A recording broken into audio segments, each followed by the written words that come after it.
Welcome to another how-to video, how to create a poll on Slack.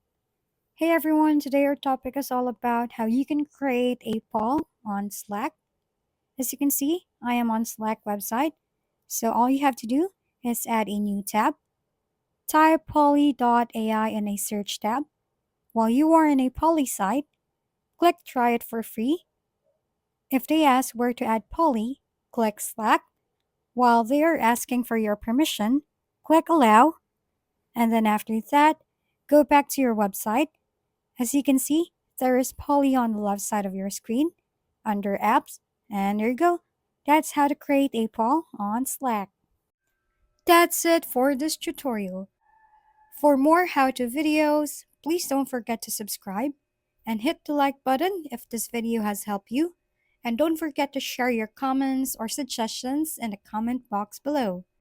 Thanks for tuning in, and we'll see you next time.